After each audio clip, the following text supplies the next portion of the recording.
my words and bear witness to my vow. Night gathers, and now my watch begins. It shall not end until my death. I shall take no wife, hold no lands, father no children. I shall wear no crowns and win no glory. I shall live and die at my post. I am the sword in the darkness. I am the watcher on the walls. I am the shield that guards from the realm of men. I pledge my life and honour to the Night's Watch for this night and all the nights to come. You Nelters boys, rise now as men of the Night's Watch.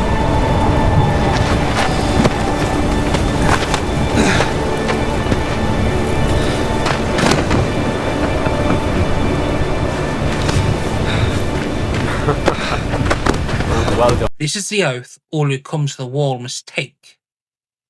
In exchange, their past is wiped clean of any crimes and debts. With those coming from nobility given up claims of succession or given up what they hold. They serve for life, with desertion or traitorous acts met with death. Welcome all in all, seekers of A Song of Ice and Fire and Game of Thrones content. My name is Johnny Wild, and this is The Secrets of the Night's Watch's Oath.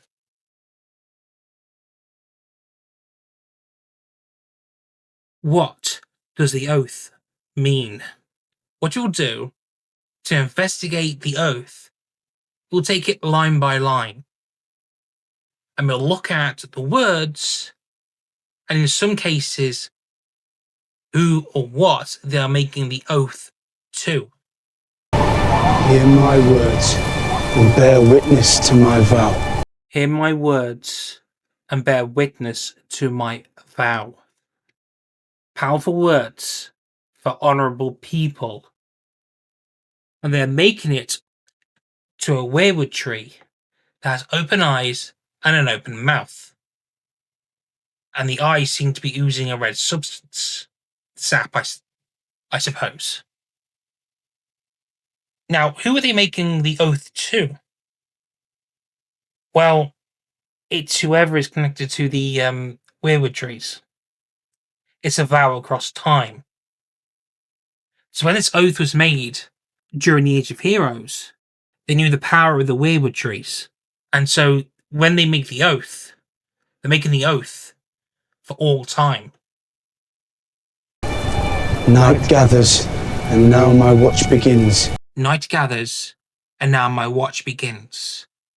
A simple statement that upon further inspection isn't just about what just follows day, but also about what can last a long time. The long night. This was why the wall was built and rebuilt. It shall not end until my death.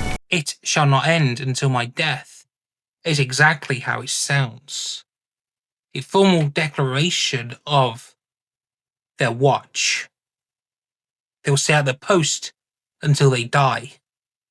I shall take no wife, hold no lands, father no children. I shall take no wife, hold no lands, father no children.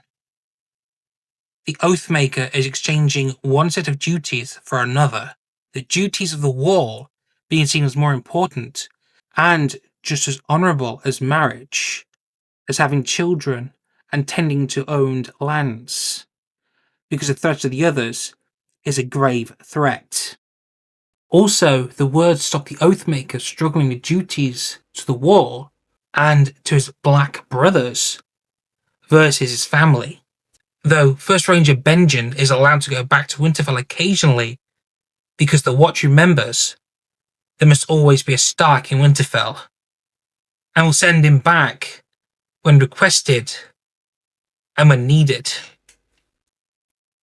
As the Starks were always supportive and good friends of the Watch, also stops succession issues. For example, Benjen not only took the Black for honour, but so that if something happened to Ned, the lordship would pass to Robb, rather than there being a civil war between a faction that supports Rob and a faction that supports Benjen. I shall wear no crowns and win no glory. I shall wear no crowns and win no glory. Their purpose is not to be kings or great heroes, but guardians of mankind and to fade in to the night. A line most likely added after the first Night's King, who crowned himself king and his corpse bride his queen, then bent his sworn brothers to his will. And win no glory. I shall live and die at my post. I shall live and die at my post. Their post is for life, and they shall not leave it. It's a reminder how important their post is, how important their duty is, and reminds them that desertion leads to death. I am the sword in the darkness. I am the watcher on the walls. I am the sword in the darkness. I am the watcher on the walls. A simple and powerful statement that reminds the Oathmaker of their duty. They are the ones who will fight through the night and the long night.